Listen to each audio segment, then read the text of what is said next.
Hey, what's happening? It's time for Real Table Podcast, episode 21, and I'm damn sure this is 21.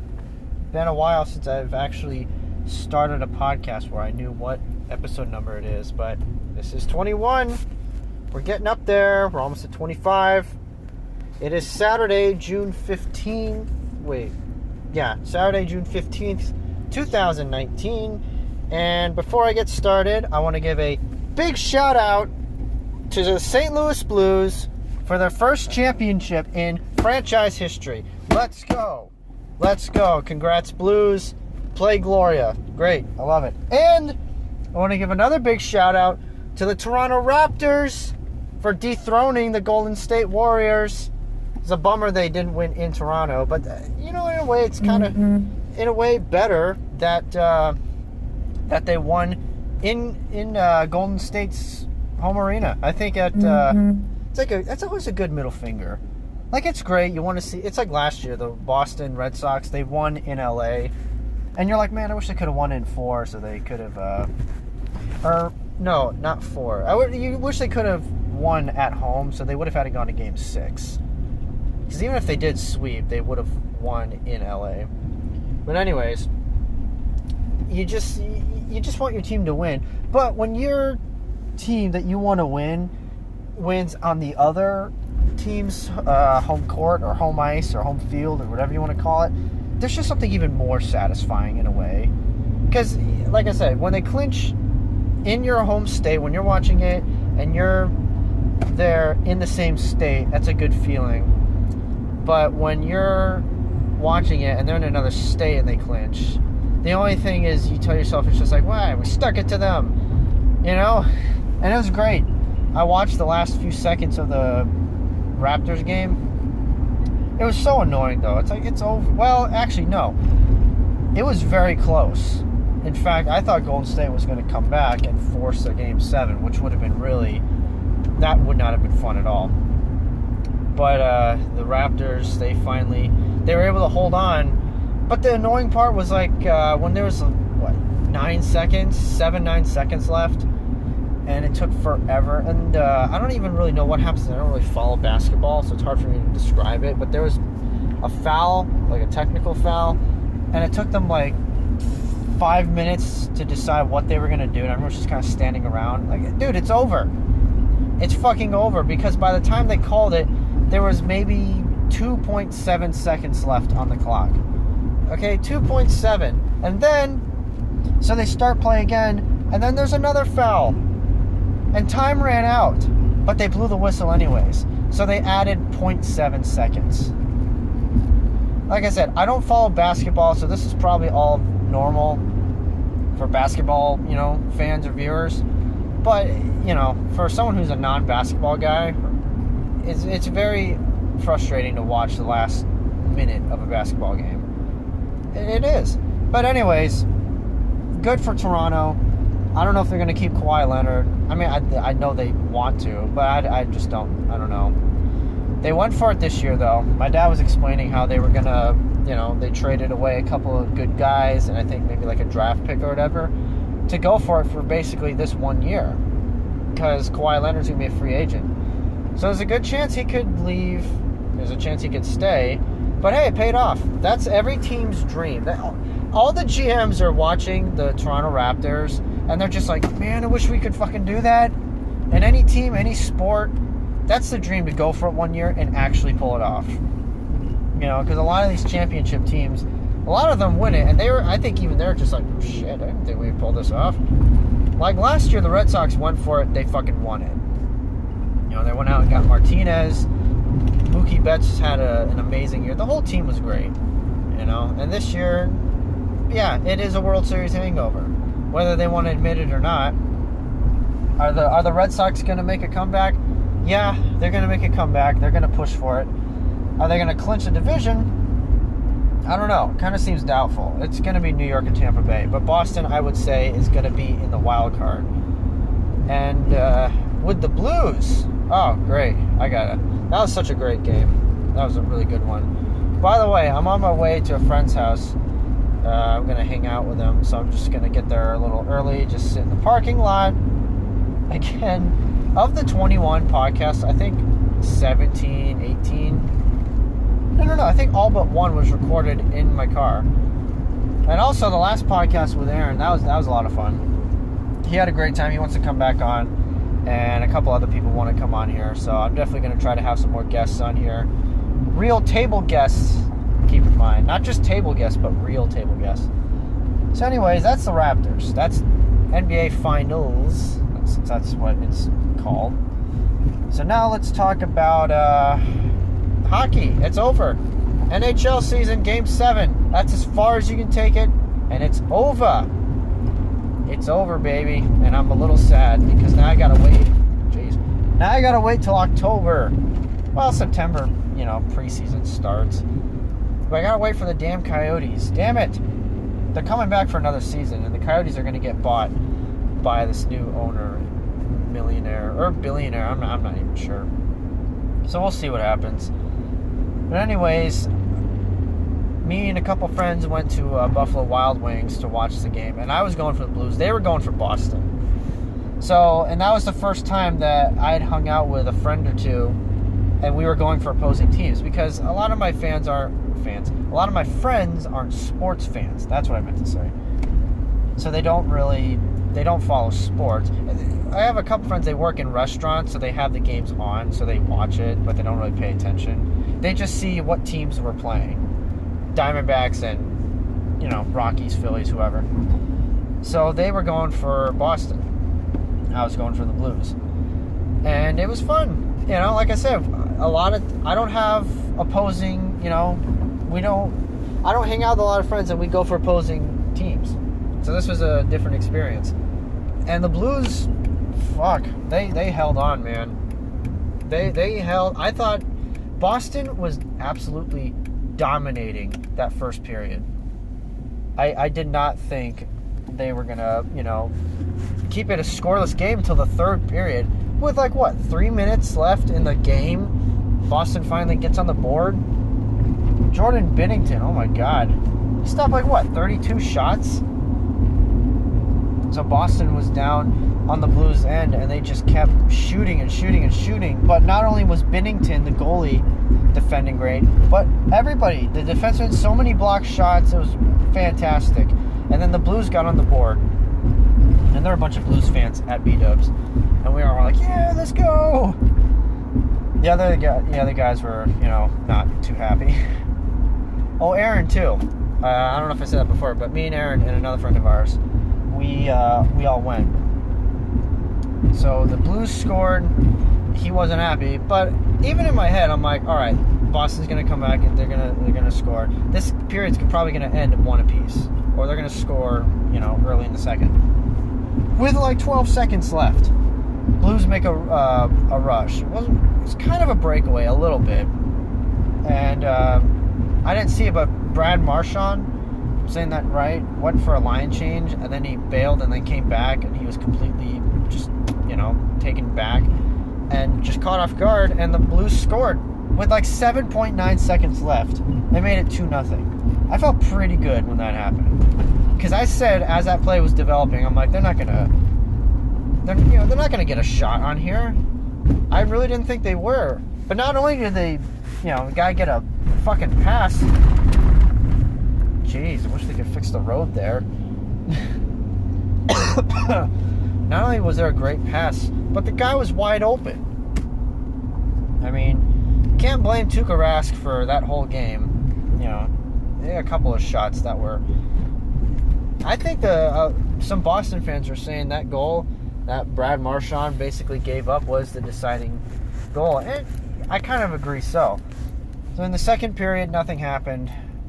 And then in the third period, I mean, this is it. You're 20 minutes away from your first championship. There's a lot of stress. Okay, you were in dead last on January 3rd in the NHL. Not in your division. You're in the entire NHL. You're in dead last. And now you're 20 minutes away. It's the longest 20 minutes of the players and fans' lives. Sorry. So they come out, and again, they're playing great.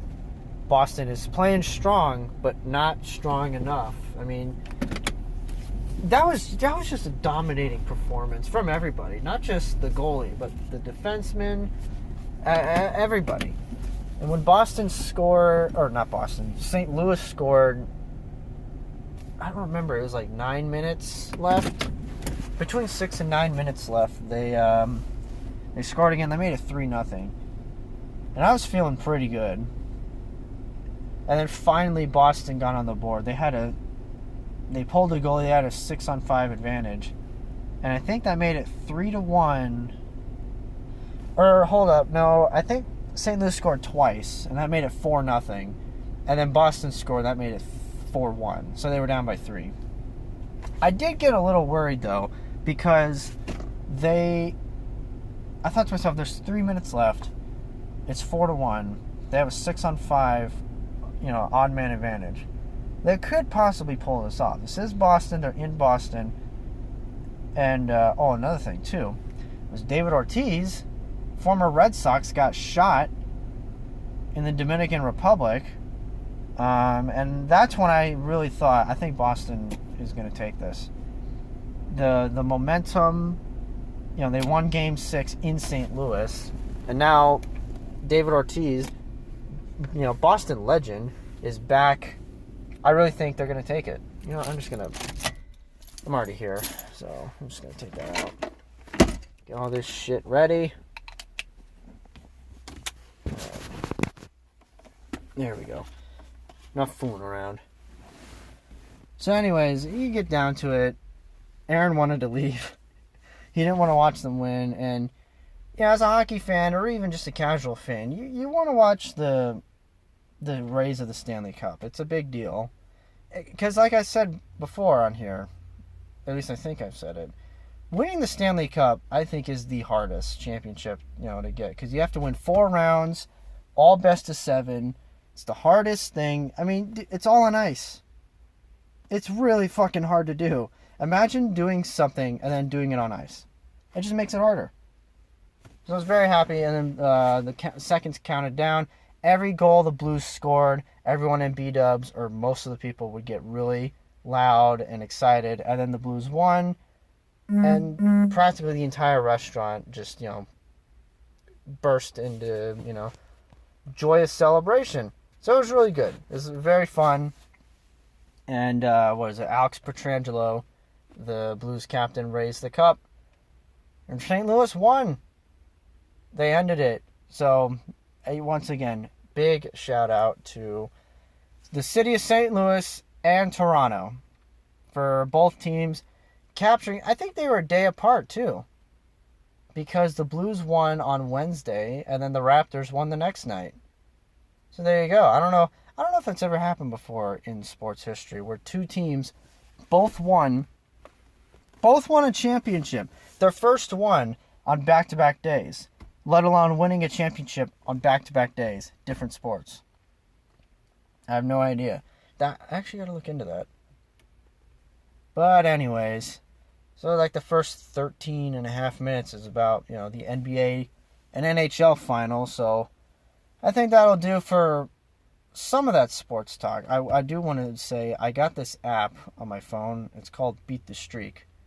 And what it is, actually, even non-sports fans, I would recommend you get it. Basically, you download the app and you pick a player who you think is going to get a hit on that day. So you pick the team. They have all the teams that are playing. You pick the team, and then you just pick a player. You can pick 2 at most. 1 or 2. And you just start a streak. If your guy gets a hit, you get, 1. So if you get a streak of 5, you win a prize. If you get 10, 15, 20, 30, 40. So here's the thing. 56. That's the longest hit streak in baseball history. 56 games by Joe DiMaggio of the Yankees in like the 40s? I think it was the 40s. I'm not sure. I'd have to look it up. So if you get to 57, if you have a streak of 57, you win $5.6 million. And you don't even have to do anything. It's a free app. You just pick. You just pick whoever you want. You do need to kind of know, because you read the numbers. But again, even people are like, I want to win $5.6 million. You can. All you got to do is just pick a player. That's it. That's all you got to do. So I started it about a week and a half ago. It's really fun. You know, it's I was going to say interactive, but because basically you'll pick a guy, and I can't, wait. So I'll check in the middle of the day. I'll check and see if a guy got a hit. Oh, shit, I just spilled water on myself. That's not too bad. Why the fuck did I squeeze the bottle like that? God, I'm stupid sometimes. Or at least it's just water. So I picked, did I win? I think I started off when I downloaded the app, the first two guys I picked got a hit. So I had a streak of 2, and the next guy didn't. And it pissed me off because I had a streak of 3, and on the 4th day I was going to pick a guy, and I don't remember his name, but I bailed and I said, I'm going to pick this guy instead. I'm going to pick Mike Trout, arguably the best player in baseball right now. He didn't get a hit.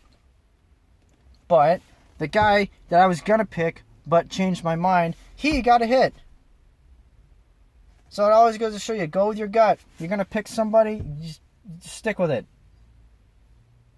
So I could have had a streak of 5, but I didn't, because I blew it. But, what is it? Yeah, because then the day after I picked a guy, Trey Mancini on the Orioles, and he got a hit. I think he had 2 of them. And people are walking by my car. Yeah, oh well. And then today the guy I picked, I picked Elvis Andrus on the Rangers, and I saw the guy behind him as Drupal Cabrera, and I thought about Cabrera, but I'm like, no, I'm going to go with Andrus. And I lost again. So damn it. So tomorrow I picked, I might say his name wrong, Eugenio Suarez on the Reds. I mean, he's got like a 269, 270 batting average, maybe 280. I just hope he gets a hit. Because it's not like you get little prizes. You get a 5 or 10 game win streak. I'm sure it's not, a big thing. But still, also on the app it has leaderboards, so you can see who's leading. There's a guy who has a 39 streak going. So he's not too far off. Well, actually, he's still pretty far off. Think about that. 57. You have to pick correctly 57 times in a row. That's really fucking hard. Not even experts are good at this shit. In fact, I was going to look up if anyone's ever won or beat the streak. So, we'll see. But anyways, so enough about, okay. That's all the sports talk, at least for now. I might come back and revisit it. Why does my phone keep vibrating? Are these messages or alerts? Yep, they are just alerts. So, like I said, it's Saturday. What did I do today? I slept in and watched the Diamondbacks won 10-3 against the Nationals. We're 7-2 on this road trip. So if we win tomorrow, we'll be 8-2 on the whole 10-game road trip. We've won 8 of our last 10. So we're playing pretty well, but we're also playing. We swept Toronto. They're not doing good. We played Philadelphia. They are pretty good. And now we're playing the Nationals, who have been playing better as of late, but still not that great. But anyways, you know what? I was thinking a couple times today, yesterday, the past couple days. On days I'm not recording, I always think of shit that I want to talk about. And then I come on and record, and then I always, draw a blank. So I'm trying to think of the shit that I thought of that I wanted to talk about. And I actually came up with a thing. Being a guy, it's very, well, alright, hear me out. Being a guy, you have a huge sex drive. And when I say huge, I mean it's just more, it's bigger than most women. And I was driving around and I'm like, why? We really don't have anything on dicks. Oof, voice crack on the word dick. That's never a good thing. Seriously, I mean, your dick is against you. Your dick wants to, control your life, and it wants to be a dictator of your body and mind and soul. And it gets you in trouble. Dude, having a dick sucks. Because, like Bill Burr said, you think it's your friend, but it's not. It gives you all these false ideas, and it gives you false hope. It tells you can do something, and you're like, I don't think so. I don't think this is a good idea. It's just like, no, we can do it. Come on. And then you do it, and then you get in trouble, and it's like, oh well. I mean, seriously, think about a lot of bad decisions males have made. I guarantee sex was part of the equation of why they did it or why they didn't do it. You go after a girl, you know it's probably not a good idea, but you still want to, and it doesn't work out, and you're just like, I knew it. Why did I do it? And then you don't do stuff. Why? Why don't you do things? You know, it's like you want to ask a girl out, but you don't do it. Why? Or you want to get a new job, but you don't leave. Why? Where's your dick in those equations? That's what I'm saying. Like, your dick is just like, it's a terrible friend. It's a shitty friend. It's like an acquaintance at this point. You don't even like them. It's like a toxic friendship. You know what having a dick is like? Your dick is like Johnny Damon. Johnny Damon was on the Red Sox, won a World Series, had long hair and a beard and everything, looked like a caveman. And he said, when he was going to hit free agency, he knew the Yankees were going to come after him hard. I think that's what he said. And he's going to have to reject them. What does he do? He signs with the Yankees. They're nemesis. Red Sox player goes to the Yankees. Betrayal. And the Yankees have the facial hair code. So he shaved his beard and his hair look completely different. But that's what having your dick is like. Your dick is like Johnny Damon, where it promises you, I'm not going to do this. And then it does it. And you're like, dude, what are you doing? You went against your word. It's just like, hey, you know what? I thought about it and I'm going to do it. That's what your dick does. It leaves you hanging. It betrays you. It doesn't do anything to benefit you. So, yeah, having a dick kind of sucks. We got nothing. We have nothing. We don't know what to do. We have nothing to help control, our dicks. The only thing guys have is to just play the waiting games. Just wait it out. Because it's shown. Guys' sex drive die or go down as they get older. So that's the only card we got. We just have to wait it out. We just have to just wait it out. And then pretty soon, then you wake up one day and you don't really care about getting some. You'd rather just go out and get something to eat. And then, ironically, that's when women's sex drives go up. Women's sex drive goes up, but guys go down. What kind of a sick, cruel joke is that? It's the cruelest joke in the history of anything. I can't believe that. That's such a cruel thing to do. It's so mean. It's already super fucking high. And then as you get older, as a man, it goes down. And then women's, it starts low, then it gets higher. I don't know. That's just so mean. But it's kind of ironic. It's ironic because it's just like, hey, you know what? I don't know. Like I said, I've said this before to other people, but it really is. Sometimes you think to yourself as a guy, it's just like, you know what? I want to be the one to say, I don't want to tonight. And you always tell yourself, it's just like, I'm going to do it. And then every single time the opportunity comes up, you always give in. You're just like, oh, okay. So it's just like, I don't know, like I said, dating is so just, it's so complicated when it doesn't have to be. Or sometimes it does have to be a little complicated, but people kind of like oversimplify it. And yes, that is a thing.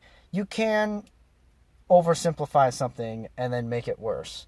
And I know it's like, oh, let's take the easy way. Let's, make it simple, simplify. Simplify, motherfucker. That's the wrong thing to do. Sometimes it's not the right thing to do. Okay? And, of course, you can overcomplicate things when you have a simple thing and you make it into a bigger thing. That's a thing, too, all right? I'm not going to say it's not. But anyways, it's like, what's the point of dating? What is it? Is it love or is it infatuation? Someone said that to me a while back, and it really stuck with me. It's just like, yeah, is it love or is it just infatuation? Because in the beginning, you don't see the other person's flaws. You don't. It's not like you're ignoring them. You legit don't see them. And then something happens. It's the honeymoon phase. The honeymoon phase ends, and then you start to get annoyed with them over something that didn't annoy you before. And for some people, the honeymoon phase is a week. It could be a few months. It could be a year. It could be a few years. But eventually, you settle down. And settling down is it's a dangerous game. You want to talk about the most dangerous game is a human hunting another human, which I don't think is the most dangerous game. I think the most dangerous game is going out in the middle of the ocean with a bucket of blood and jumping in the water. I think that's a dangerous game, if we're being honest. But anyways, the most dangerous game, like the third most dangerous game, is settling down in a relationship. Because when you settle down, you're letting some things go and you're letting some new things come in. What the fuck is this old lady doing? She's walking really fucking slow and creepy. Okay, she doesn't even have a dog. What the fuck? Wow, that is really creepy. I'm sitting in my car. This old lady walks around the corner, super slow like. That's like something out of Resident Evil 7. What the fuck? Huh. Okay. Guess she goes on walks at 10:30 at night or whatever. Is it 10:30? There it is, 10:31. Look at that.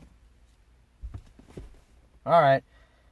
So yeah, settling down in a relationship is one of the most dangerous games to play because you're letting some things go and you're letting some new things come in. You're letting go of... What are you letting go of? When you settle down, you're kind of letting go of trying new things to an extent. You're letting go of, doing things that you did in the past. Like maybe in the beginning, you always, and it's hard for me to think of an example because every couple is different. But things you're letting in, you're allowing yourself to be more comfortable and open with that person. And maybe that involves you walking around the house in your underwear. You didn't do that in the first 3 months because you want to make sure that it was going to work out and you're in. Now you're in, you're going to settle down. So now you're going to open up, spread eagle-like on the couch. No, I'm just kidding. But you're going to, jeez. See, I said there to buy some time because I was about to burp or something, but I didn't. But anyways, you settle down. You hear it all the time. Oh, we're kind of settling down. When did all these problems happening? Oh, kind of maybe when we settle down a little bit. It's a really dangerous game. I'm going to open the door. I need to get some air in here. And no air comes in. Nice, look at that.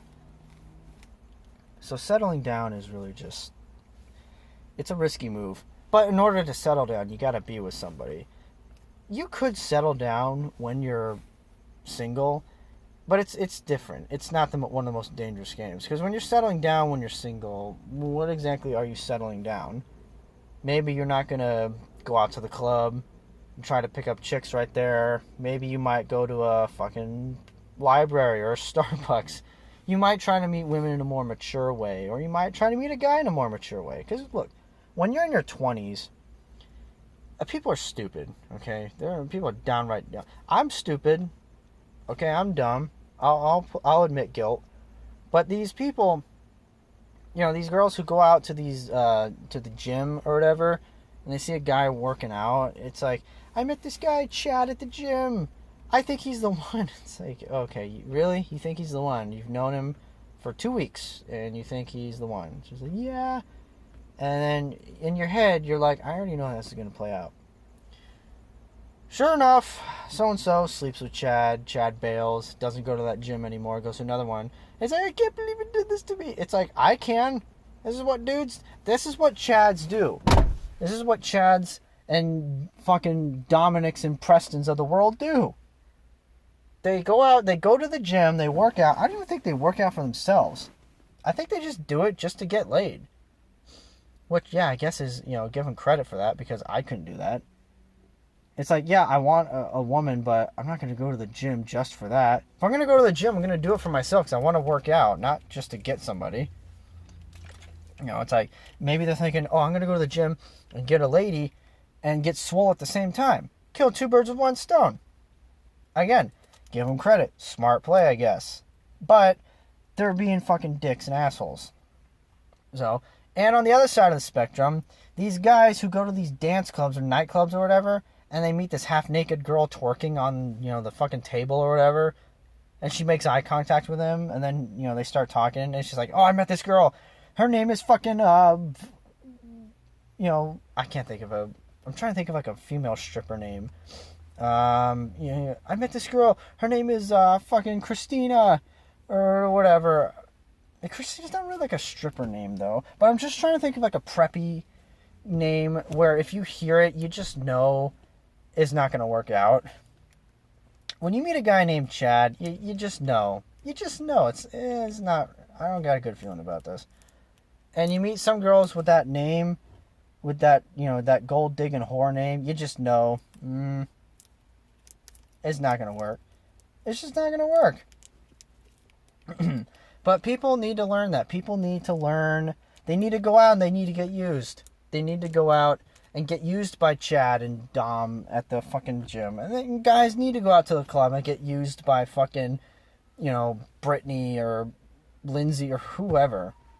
I'm not insulting any girl or guy with the names out there. Maybe there are Chads out there that are legit good guys, and maybe there are Lindsays and, girls like that with that name that are good people. I'm not saying there aren't, but I'm just saying, okay? A girl meeting a guy at the gym and a guy meeting a girl at the club, it's not going to work out. I have yet to meet a married couple that met each other in those scenarios, okay? People who get married, they meet each other, if this was New York, maybe on the subway. If it's in Phoenix, maybe the equivalent is like, I don't know, on the light rail, since we don't have a subway system. Oh, jeez. But yeah, you don't meet, successful relationships don't start when you meet the other person that's half naked.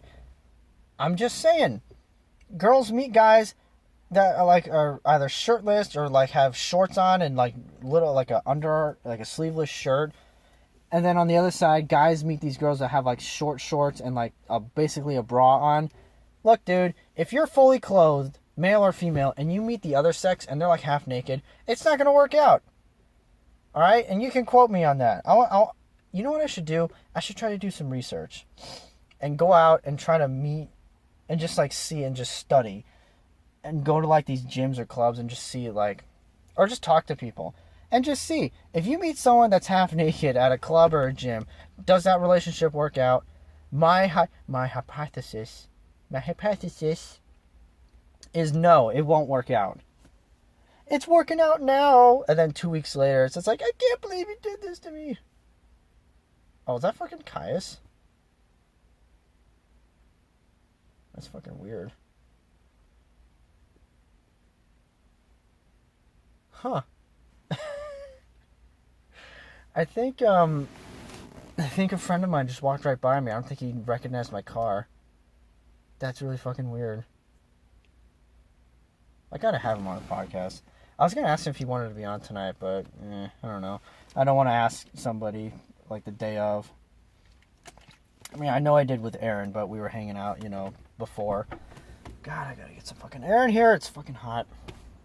All right, 35 minutes, 36 minutes. I like to get to at least an hour. But yeah, you want to be a fucking scientist and help me out with this. You be my assistant, and we can find out if meeting somebody half naked, if that relationship's going to work out, I don't think it will. Jeez, excuse me. Oh, fuck. Well, so that's pretty much the end of that whole dating segment. Like, settling down. You know, one thing I saw a couple days ago, I was on YouTube, and I saw a video it was a movie trailer for Dr. Sleep, and I'm like, Dr. Sleep? And that's, Stephen King wrote a sequel to The Shining, and it's called Dr. Sleep, and it came out in 2013. I heard some pretty good reviews on it. I heard it was good. I heard, like, you know, the book he released before or after was better, which I don't really know why they brought that up. I'm sure there are plenty of books that are better than Dr. Sleep that Stephen King wrote, but I don't know. It's a weird thing to say in an interview. Like, a book comes out, and people say, well, his last book was better. Like, what are you saying? His new books aren't really that good to begin with, but his last book... What? I don't know. It was a weird thing to read in the review. So anyways, I saw a movie trailer for Dr. Sleep, and I'm like, what? They're not making a movie for Dr. Sleep?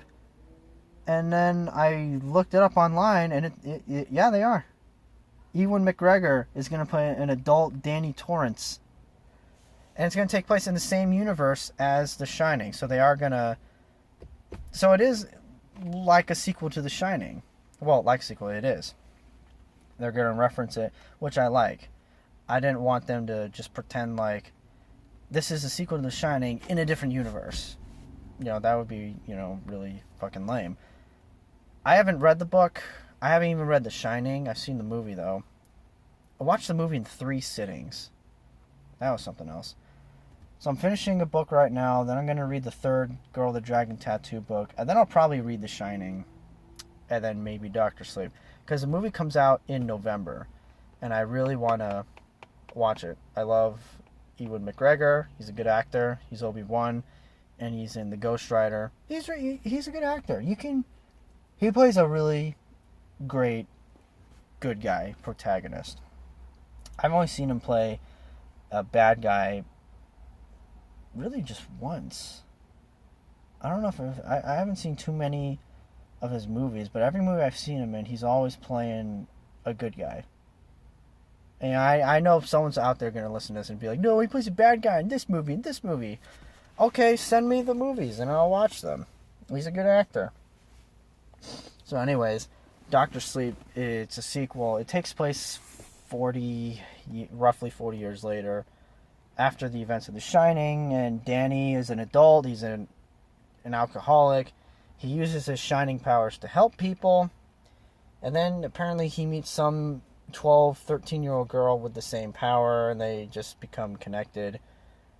And then throughout this, there's a traveling group of people that kill people with the Shining to try to make themselves younger. So basically, kind of like vampires in a way. It sounds good. It sounds like Stephen King. And I would love to read the Danny Torrance character, you know, as an adult struggling with an addiction. And in the trailer, they have a shot. I got a text from somebody. They have a shot at the end of the trailer. They have Ewan McGregor walk into the Red Rum Room. Red Rum Room. Wow, that's interesting. Red Rum Room. Say that 3 times fast. Red Rum Room, Red Rum Room. Basically, it has him walking into the room. I mean, the room. Where Danny writes Red Rum, Red Rum, Red Rum. And then the same door where Jack, you know, acts it. You know, the here's Johnny part. It shows him walking up to the door and kind of sticking his face, kind of like, not through it, but kind of sticking his face in. I don't know. I thought it was a cool shot. And then I was just thinking of this not too long ago. I was thinking, that'd be interesting if he went back to the hotel. Why would he have to go back to the hotel? You know, in a book or a movie. Why would he have to go back? I don't know where the story takes place. For some reason, I think it's taking place on the East Coast somewhere, like in New York. I don't know why I'm thinking that. It's just a feeling I'm getting. But if it takes place in Colorado, which I think that's where The Shining takes place, because I know the hotel that Stephen King and his wife stayed in that gave him the inspiration was in Colorado. I wanted to look up where that was, but it's too late. That place is probably really busy all the time. But I wanted to look it up and just see how far we were from it. I think what's the real hotel called? I know the one in the movie or the book is called The Overlook. I don't remember. But really, why would he go back? Just why would he go back to the place? Not only I feel like if you have The Shining, you have PTSD times a billion, because you can see what is The Shining power. You can see into the past, the future, or what is it exactly? Because my dad asked me, and I really don't know what it is. Well, maybe you gotta read the book and find out what it is, asshole. Yeah, you're probably right. Because in the movie, they don't really explain it. No, wait. I think there is a scene where the cook, Dick Halloran or whatever, Halloran, or whatever you say, however you say it, I think he explains what it is. I don't remember. But anyways, it looks good. The movie looks good. The book looks good. I'd like to read it. Unfortunately, I'm quite a ways away from reading it because I have to finish this book now. And I'm going to read the third Dragon Tattoo book, which I'll fly through that book. I love The Girl with the Dragon Tattoo. It's one of my favorite book series. And that character, Elizabeth Salander, fantastic. Although it's with an S, so it's not Elizabeth, it's Elizabeth. So if I ever have kids and I have a daughter, I definitely want to name her Elizabeth. I think it's a really pretty name, so. Because for the longest time, I didn't know what I wanted to name. If I had a girl, what would I name? Because, I don't know. You kind of want to, you don't want to give like a normal name. Because with my last name, Cockler, I mean, what do you do? What do you do with that? You have a girl. I mean, with a boy, you can kind of somewhat deal with it. But with a girl, I just didn't know. And then last year when I first read it, I came up with it. So it's like, there we go. So hopefully, if I ever do get married and I do have a wife or whatever, then I'll, bring this video up and have her listen to it. And skip at the 43-minute mark. And then she'll be like, why the fuck are you showing me this? And I'll be like, because I wanted to ask you, can we name our daughter Elizabeth? So hopefully, we'll see what happens. Anyways, I'm really looking forward to it. Because, honestly, when it came out, I was not really, too excited for the sequel to The Shining. Yeah, I wasn't, in a way, but, I don't know, this kind of got me excited for the book. And now I gotta finish, I'm like halfway through this Town That Forgot How to Breathe. I'm really slow. I'm really bad. I've been only reading maybe 5 pages a night or something like that. Here comes another car gonna pass by. God, why is my nose all itchy? That's annoying.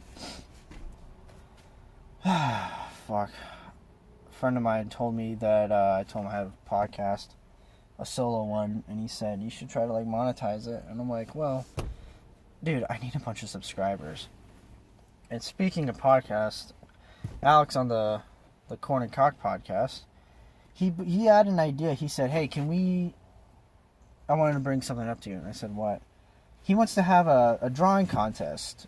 Whoever draws the best logo for the Corn and Cock podcast, we'll give, me and him will split it, and we'll give him a cash prize of $50. So it'd be $25.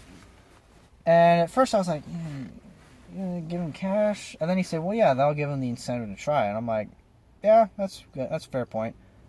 So we're going to have that. And apparently I'm going to be the judge. I don't know if Alex really means it's just going to be me, or if he's not going to have any input in the winner at all. But that's going to be a thing. So that should be fun. I am interested to see what people are going to draw for the Corn and Cock logo. And speaking of which, I know I got to get a logo. I do have a logo for Real Table Podcast. I just have to upload it.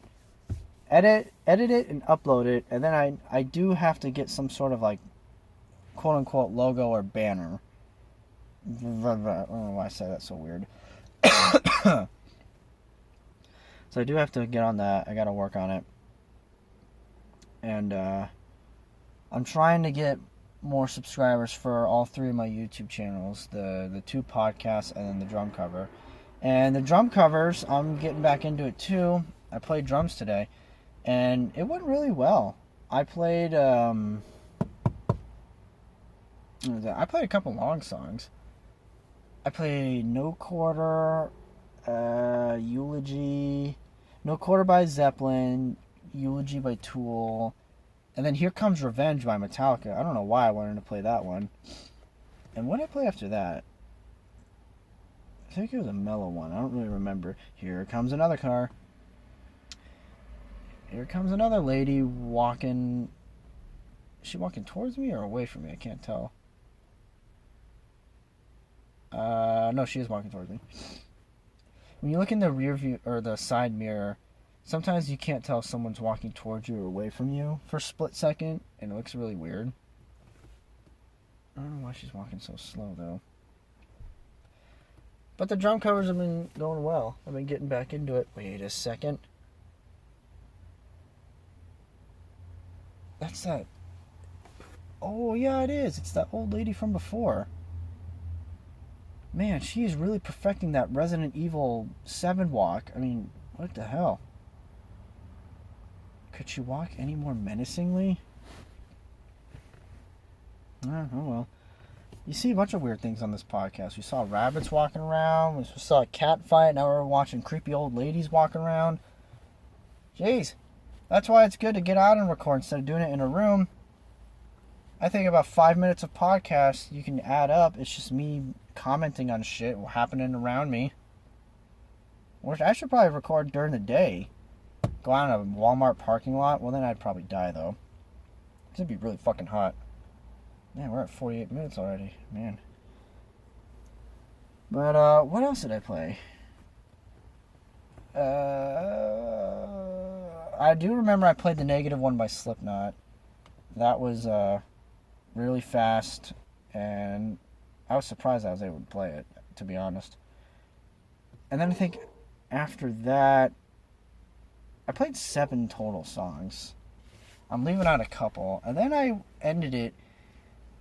I've been listening to Anthrax recently. I bought an Anthrax CD on Wednesday when I was hanging out with Aaron, or Tuesday night, I guess. And listening to that live album really got me back into Anthrax. I've been listening to them more.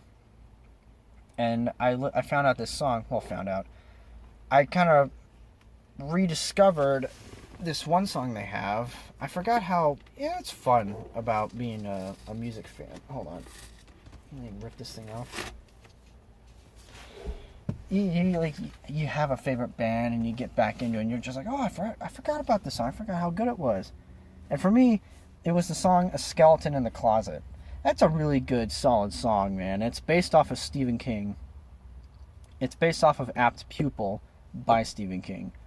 Very good song. Very fast. But fast to the point I was like, can I play that? I don't know if I can. I haven't played too much recently. I think I'm just going to tire my right hand and my legs out. There's a lot of double bass in it. So I played today, and I'm like, you know what? This is the last song. I'm going to try to go out on a high note. I think I can do it. And sure enough, I did it. I did it. You did it. Palpatine style. Do it. That was it. I fucking nailed it. And I'm not well, I kind of am bragging a little bit. I still got it. I still got it. I haven't played music like that on a regular basis in years. It's been such a long time since I was in that heavy metal, groove, speed metal, whatever you want to call it. Amon Amarth ripoff. How about that? Yeah, I don't know. Being in a band nowadays is really difficult because you have to stand out. If you sound like every other band, you're not going to get noticed because you sound and look like every other band. But bands don't want to take a risk. They don't want to experiment. They don't want to take a risk and sound different, so they kind of how to be a band for dummies, and they just go like, oh, okay, let's do this one. And I'm not really directing this at any band that I know, especially like people my age. I'm just saying every band is like this. It's like, we don't want to take a chance, so let's just play it safe. Okay, play it safe, but you're never going to get anywhere. You're not going to leave the state, if that's what I'm trying to say, all right? And I haven't been in a band in almost 3 years. August or July or 31st or July 30th, early August. That was my last show that I was in. Last band. The last show I played, I don't remember when the last show I played was. It was either in 2017 or 2016. But I don't know. I've been thinking about that. I want to get back into a band, but it just doesn't really work out, It's like a relationship, the honeymoon phase. The first 3 months is great. You're bonding, you get, your brothers, and you're hanging out late at night, you're talking about how you're going to take over the world. And then one day you go to band practice and nothing's working out. You're not, clicking. Songs aren't coming together. It's just hard. It's hard to schedule practice. No one wants to go where the drummer is, but that's kind of what you have to do. Because, look, you have a guitar in a case. Why do I have to pack up all my drums? That's not how it works. And I hear people say, like, they go to studios and practice, but it's like, man, that's not worth it. You gotta pay to practice? You can practice for free. Just come to my house. Okay? Yeah, it's an extra 10 minutes from your house. It's fine. You'll live, okay?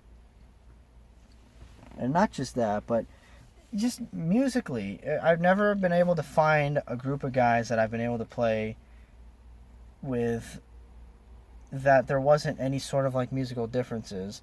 Because it always turns into this. The singer can do what he wants. The guitarist can do whatever they want. The bassist can do whatever he wants. Then I try to do what I want. And they go like, whoa, hold on a second. What are you doing? It's like, I'm writing my drum beats. And they're like, well, I was thinking you could do this. And it's like, dude, it's like I'm just a metronome at this point. They're just like, well, I was thinking we could do this. And you go, okay. And 4 or 5 songs later, where you have little to no input, you start to go, hey, can I have a little bit of an input? Can I write some lyrics? Can I do this? And they're just like, yeah, we'll let you know if there's anything open.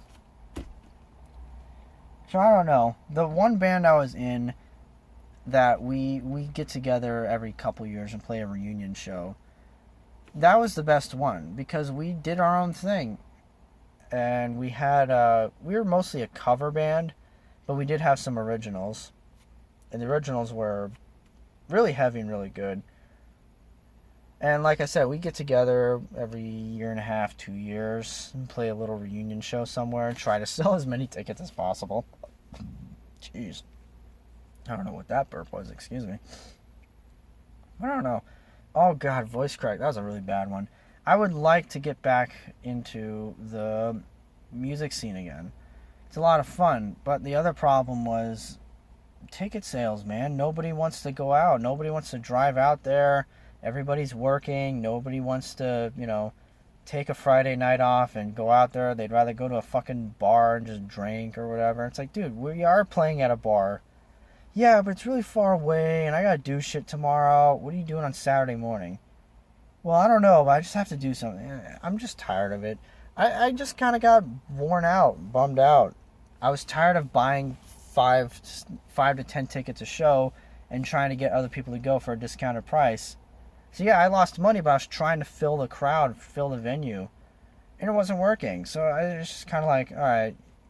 Not only is the band not working out, but I don't even have a good audience to play in front of because there's nobody there. So, what's the point?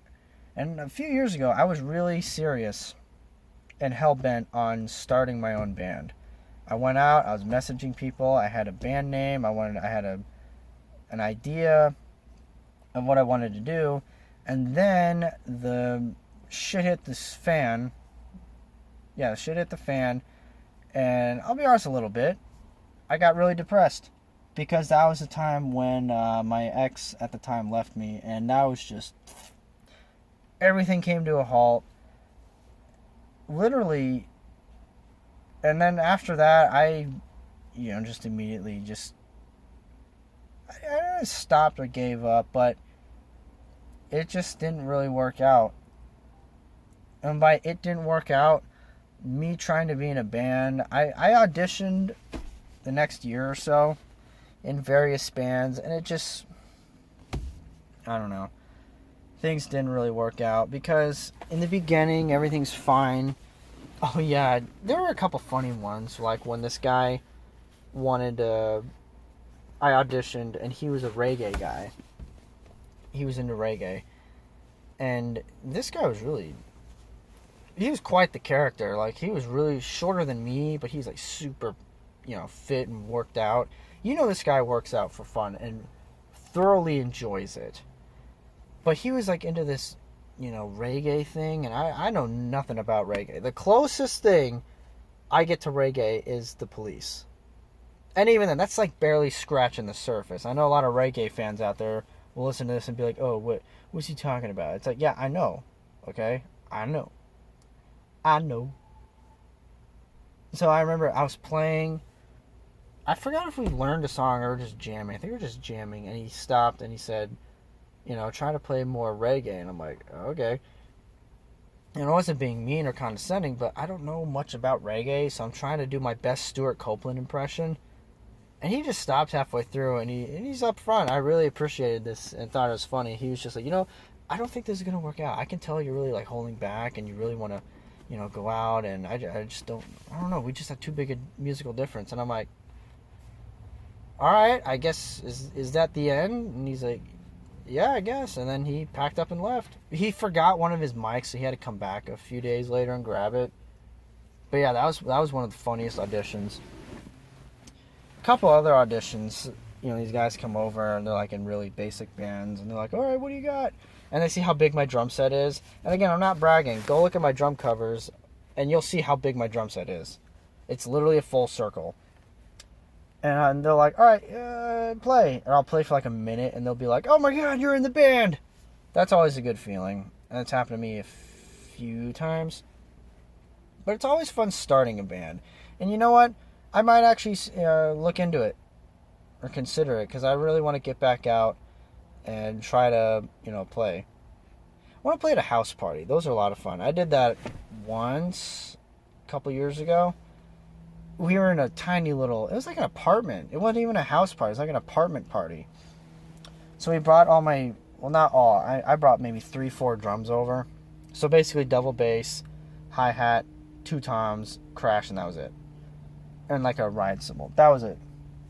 And we played. It's a lot of fun. I don't even drink, but it's a lot of fun playing at house parties. Everyone's there for a good time. They're watching the band. They're getting into it. So I want to try to do that again. But that's a lot of fucking, not just work, but coordination. Because you don't want to play in too small of a party. You want to make sure there's going to be people there. So I don't know. I might try to get back into drum shape for starters. And maybe ask around. I know I got a couple buddies that would love to jam. One of them I gotta have come on here. He's such a good guy. Really funny too. So anyways, I think that's going to be, I think we're going to wrap it up here. We're about at an hour. Very good. My voice is starting to hurt a little bit. I was like getting into it in the beginning too. The final, NBA Finals, NHL Final too. Jeez. So this has been episode 21. I'm almost positive it's 21. So anyways, thanks for listening. And I will see you next Wednesday. Don't really have anything else new to report. Working at the stadium next week. That'll be fun. And no more hockey, basketball, football. It's all over. It's just baseball. So here we go. Let's see what happens. Let's see what the Diamondbacks do until next Wednesday. So thanks again. Thanks for checking out Real Table Podcast. Try to get as many subscribers as possible. I want to try to get people to write in. But like I said, I only have like 17 subscribers at this point. So if somebody writes in, I know who it is.